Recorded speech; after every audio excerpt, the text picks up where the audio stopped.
नारी केवल पुरुषर क्रीडानक नुहे। जदि नारी माता अन्नपूर्णा साजी रोसई घरे हाथ में चट धरी पारे तो समय आसिले से काली रूप धारण करी हाथ में खड्ग भी धरी पारे। नारी जाया, जननी, भगिनी तथा गृहलक्ष्मी। सुखर अमृत को निज संतान को दान करी से पान करे समस्त जगतर दुखर हलाहल। से केतेबेले दशभुजा माँ दुर्गा तो केतेबेले शांत कांत कमनीय विद्या प्रदायिनी माँ सरस्वती। नमस्कार दर्शक बंधु, मु अंजनी आपण मानक स्वागत करुछि मो यूट्यूब चैनल रे। पार्वण ऋतु रे आपण मानक दुर्गा पूजा एवं काली पूजार हार्दिक शुभेच्छा एवं शुभकामना। जत्र नार्यस्तु पूज्यन्ते रमन्ते तत्र देवता, अर्थात जोठाने नारी को पूजा करा जाए सही स्थान देवतांकर विहार स्थली होता है।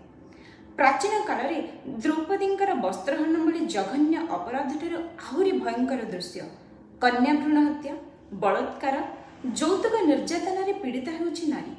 सतरे कण आज नारी पूजा पाउछि ना समाज चाकचक्य को देखाइबा को जाई 9 दिन नवरात्रि मनाउछि मनुष्य।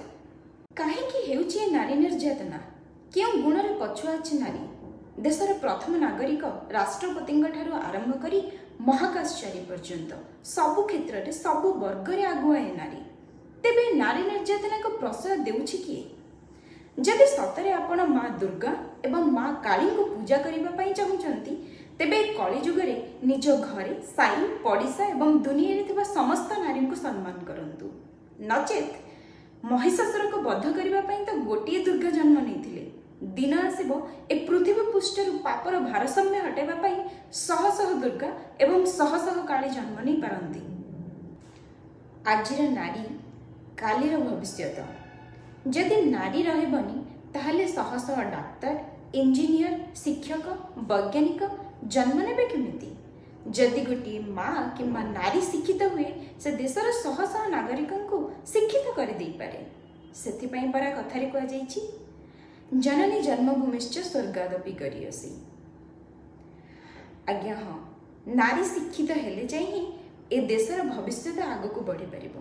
तेणु आजिर विषय वस्तु रे मोर प्रत्येक दर्शक बंधु को गोटे छोटिया अनुरोध कि निज द्वारा जेते संभव निज एही समाज रे होतबा कुशोषण, नारी प्रति होतबा अन्याय, अत्याचार, दुष्कर्म को रोकबा पई चेष्टा करंतु।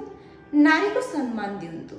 तेबे जाई आम भारत वर्ष, आम देश आग को बढ़ी पारिबो। आशा करुछि आपण माननकु आजिर विषय वस्तुटी निश्चय भल लागिथिबो। पुणी देखा हबा आ गोटे आगामी अध्याय रे गोटे सुंदर विषय वस्तु को नहीं। रहिली, नमस्कार।